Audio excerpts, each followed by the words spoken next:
Greetings everyone, this is Zephymus talking. In this video I would like to show you a deck that might change the way you think about Genshin Impact TCG. This deck can deal against everything, PvP, open world challenges, weekly challenges, you name it. However, if you're dealing against a boss opponent with a high total HP, then this deck will put you in a disadvantage and you're going to see why in the next minute.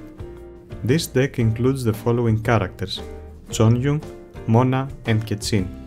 With these characters, you can trigger 3 possible elemental reactions. The first one is Electro Charge, the second one is Superconduct, and the last one is Freeze. Electro Charge and Superconduct are reactions that allow you to inflict damage on multiple targets, and Freeze will render a character useless for an entire round. Although this deck is really good against multiple targets, when you are facing a boss opponent, as I said earlier, this deck will underperform. Additionally, boss opponents with a high total HP cannot freeze. It's not that this deck will not work against a boss opponent, but there are other decks that will perform much better on occasions such as this.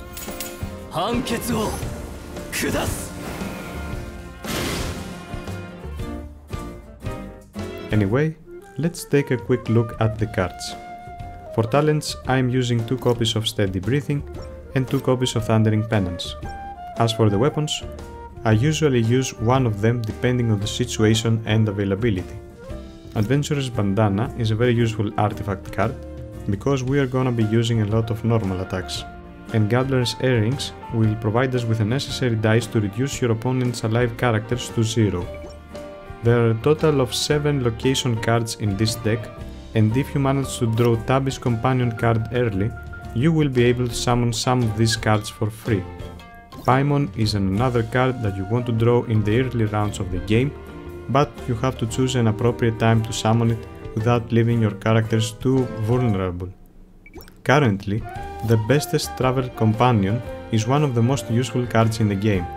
Roll Face doesn't always deliver the necessary dice for your characters, and that's what makes this card special. A successful deck should have an element of surprise.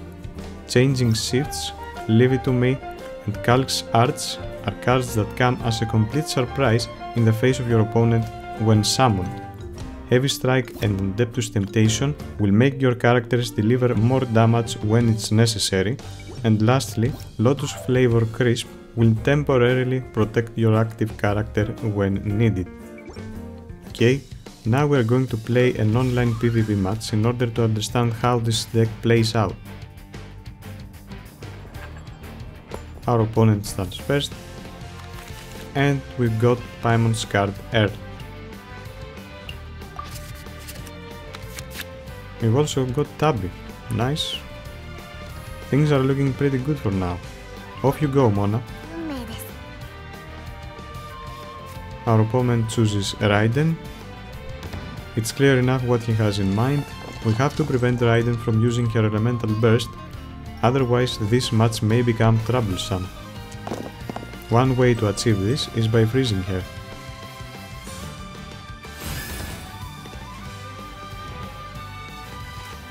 Since we are not playing against an AI opponent, we have to wait for him to finish his turn. This sometimes takes several centuries, but it can't be helped.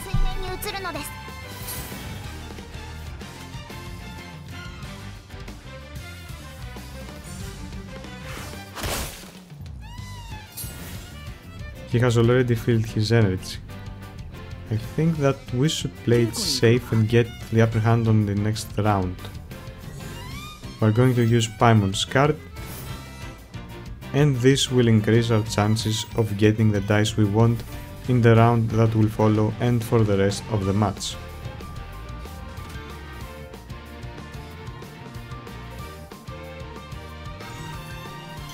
Wait, was that an Anemo artifact? What the...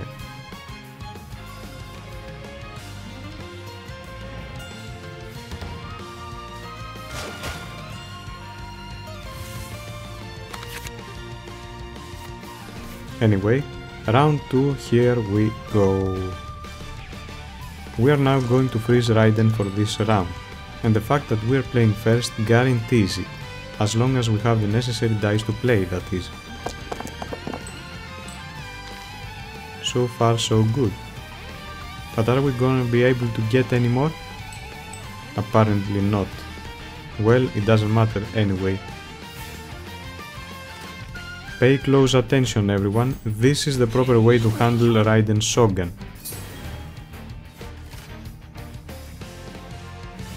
And now he's going to switch to Ayaka. I guess I should switch back to Mona in case he switches back to Raiden in the end of this round. Mona's skill will apply Hydro at his last active character, and Chongyun will again freeze that character, providing that we play first in the next round.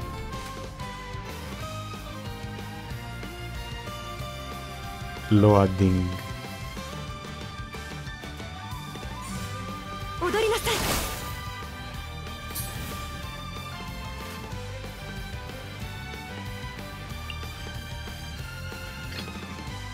Switching to Chon.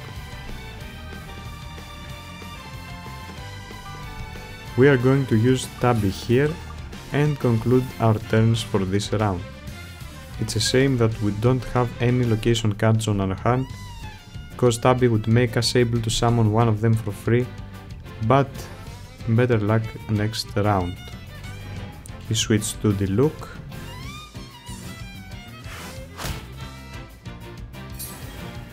Diluc needs 2 energy for his burst, Ayaka 2. We all know where this is going. If he manages to make Raiden use her burst, we are going to get ourselves bombarded. Anyway, round 3, here we go.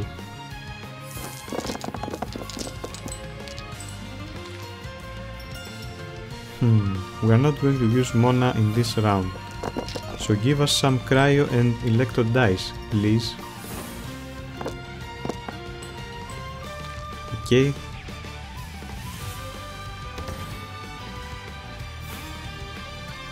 Now let's freeze Diluc.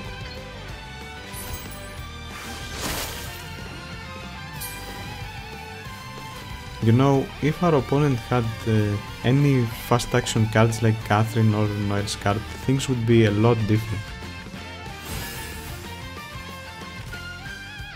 We are going to freeze Ayaka 2.